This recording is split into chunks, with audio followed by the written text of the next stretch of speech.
Sorsoganon, maligayang pagdating sa isang mahalagang paglalakbay sa isang taong panunungkulan ni Governor Buboy Hamor. Ngayon sisimulan natin ang isang dokumentaryo na sumasalamin sa mga kahanga-hangang tagumpay at pagbabagong inisyatiba na tumutukoy sa kanyang panunungkulan. Nasa puso ng administrasyon ni Governor Buboy ang isang hindi natitinag na dedikasyon sa mga tao na nakapaloob sa pagpapatupad ng programang 7K. Samahan niyo po kami sa isang kahanga-hangang paglalakbay na ito. Habang nagbibigay liwanag sa isang taong panunungkulan ni Governor Buboy Hamor, isang visionary leader na nagbibigay ng pag-asa at pangarap sa mga Sorsoganon sa unahan ng kanyang pamamahala. Sama-sama nating saksihan ang pangmatagalang pamana na kanyang hinabi sa pamamagitan ng pagsasakatuparan ng programang 7K at ang matinding epekto nito sa buhay ng mga Sorsoganon.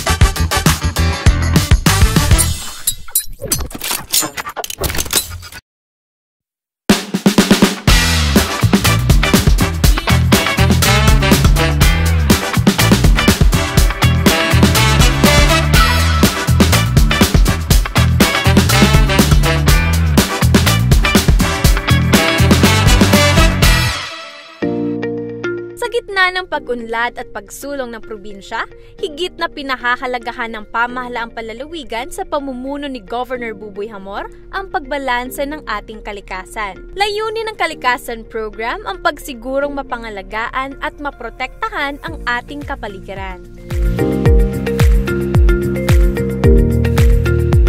Sa napagandang lalawigan ng Sorsogon, ang inisyatibang 7K Kalikasan Program, partikular ang 1 Million Tree Sorsogon Challenge, ang nagpabago sa tanawin at nagpasigla sa kapaligiran. Sa pamamagitan ng sama-samang pagsisikap ng LGUs at stakeholders, nakamit at nahigitan pa ng probinsya ang target nito. Sa kasalukuyan, umabot na sa 1,170,227 na puno na ang natanim sa buong lalawigan, kung saan ito ay magdadala ng maliwanag na kinabukasan para sa mga susunod na henerasyon. Malaki ang epekto ng milyong punong ito. Hindi lang nagbibigay ng kagandahan at nagpapalilim sa kapaligiran, gayon din higit pa ang papel nito sa pagprotekta ng ating ecosystem, pagpigil sa ilang kalamidad tulad ng pagguho ng lupa at sa pagbabago ng klima. At dahil ang lalawigan ng Sorsogon ay sumailalim sa isang transformative journey sa pagpapatupad ng 7K Kalikasan Program, sa walang sawang pagsisikap at matagumpay na pagtatanim ng 1 milyong puno. Buong pusong ipinagmamalaki ng pamahalaang panlalawigan, kasama ang 14 na bayan at isang lungsod, ang pagkakapanalo ng ating probinsya ng Saringaya Award mula sa Department of Environment and Natural Resources Office ngayong taon. Ang Saringaya Award ang pinakamataas na regional recognition sa mga natatanging local government units na nagpapakita ng mga magagandang programa sa pangangalaga ng kalikasan. Ang pamahalaang panlalawigan, sa pakikipagtulungan ng 14 na munisipalidad at isang lungsod,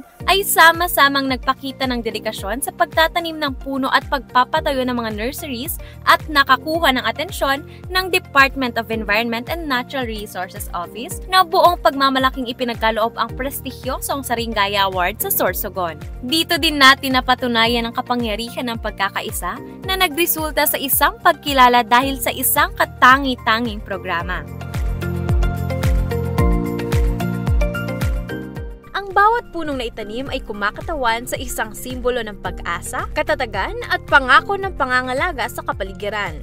Ang dedikasyon at pagsisikap ng bawat volunteers at buong suporta ng bawat alkalde ng bayan ay nagdulot ng pagbabago sa mga bilang na ito.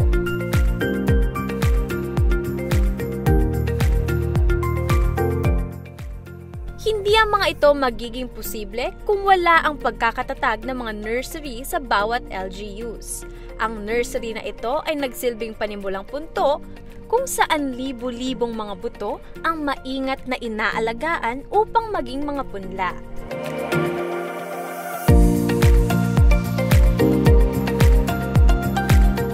Bilang pagkilala sa kahalagahan ng mga nursery sa pagsuporta sa tree planting initiatives ng lalawigan, ang pamahalaang panlalawigan ay nagbigay ng tulong pinansyal para sa pagpapatayo at pagpapabuti ng mga nursery sa iba't ibang lugar. Ang mga sumusunod na munisipalidad at lungsod ay nakatanggap ng pondo upang palakasin ang kanilang mga kapasidad sa nursery.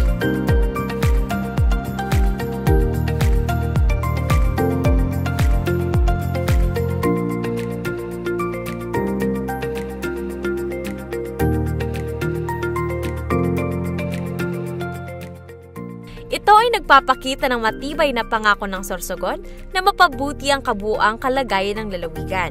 Ito ay bahagi ng hangaring pangalagaan ng kalikasan at suportahan ang mga komunidad. Sa pamamagitan ng Kalikasan Program, natutukan ni Governor Hamor ang iba't ibang salik na may mahalagang papel sa pag-unlad ng lalawigan at lalong-lalo na sa pagbibigay tugon sa kanyang misyon na unahin ang Sorsoganon.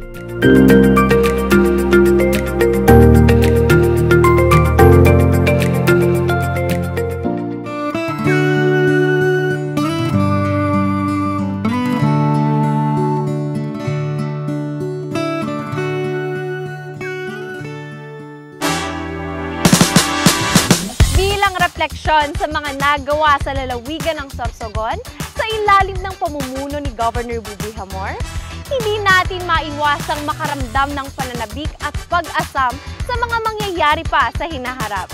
Sa isang taon ng kapansin-pansin na pag-unlad na nasa likod na natin, buong pananabik nating hinihintay ang walang hanggang potensyal na taglay ng hinaharap para sa mahal nating probinsya.